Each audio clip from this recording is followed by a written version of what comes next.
কোলে দে কোলে দে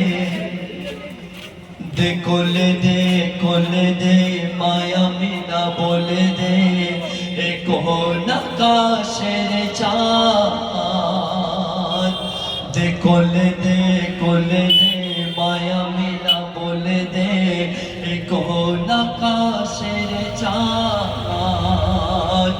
চাঁদের সারা গায়ে কৌশল ছলকায় রূপ যেন কোরআনের আয়াত দে কোলে দে মায়া মিনা বলে দে এই কোন আকাশের চাঁদ চাঁদের সারা গায়ে কৌশল ছলকায় রূপ যেন কোরআনের আয়াত আর চাঁদ পাবে না দেখা আকাশের গায়ে কে বলছি মামিনা চাঁদ পাবে না দেখা আকাশের গায়ে চাঁদের চেহারাতে খোদা দেখা যায় কোলে দে মায়া মিনা বলে দে কোন আকাশের চাঁদ চাঁদের সারা গায়ে কৌশল ছলকায় রূপ যেন কোরআনের আয়াত কোলে দে মায়া মিনা বলে দে কোন আকাশের চাঁদ চাঁদের সারা গায়ে কৌশল ছলকায় রূপ যেন কোরআনের আয়াত প্রথম ছন্দ শুনুন আমার নবী পাকের হাতে আল্লাহ এত বরকত দিয়েছিলেন আমার নবী যখন মসজিদে নববী থেকে ফজরের নামাজ পড়ে সকালে রাস্তায় বেরোতেন লাইন দিয়ে লোক দাঁড়িয়ে থাকতো হাতে করে খালি থালা নিয়ে কেন তারা বলতো ইয়া রাসূলুল্লাহ আপনার নুরানি হাতের একটু ছোঁয়া দিন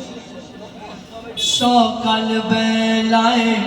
নবী দয়াময় রাস্তা দিয়ে হেঁটে যায় আর তখন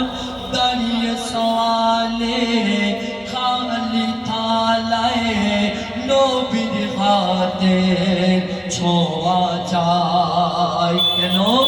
নবীর ছোঁয়ায় মাটি সোনা হয়ে রুজির চিন্তা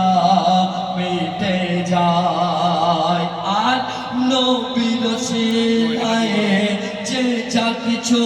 চায় আল্লাহ পূরণ করে দেয় তবে রহমত বরকত দিয়েছে আল্লাহ দিয়েছে জান্নাত শাফায়াত কোথায় আমার নবীর হাতে রহমত বরকত দিয়েছে আল্লাহ দিয়েছে জান্নাত শাফায়াত এমন কদর পাবে না কেউ আর পেয়েছে নবী মোহাম্মদ এমন কদর পাবে না কেউ আর পেয়েছে নবী মোহাম্মদ ওই বিচার দিনে মালিক আল্লাহ পার করাবে মোর রাসূলুল্লাহ ওই বিচার দিলে মালিক আল্লাহ পার করাবে মোর রাসূলুল্লাহ আবার আপনার নবী তিনি যতক্ষণ না শাফায়াত করবে আমরা কেউ জান্নাতে যেতে পারবো না সেই কথা কবি বলছি গুনাহগার উম্মত পাবে গো জান্নাত গুনাহগার উম্মত পাবে গো জান্নাত নবীর ভালোবাসা যদি থাকে তোর সিনায় ওর নবীর ভালোবাসা যদি থাকে তোর সিনায় কোলে দে মায়া মিনা বলে দে কোন আকাশের চাঁদ চাঁদের সারা গায়ে কৌশল ছল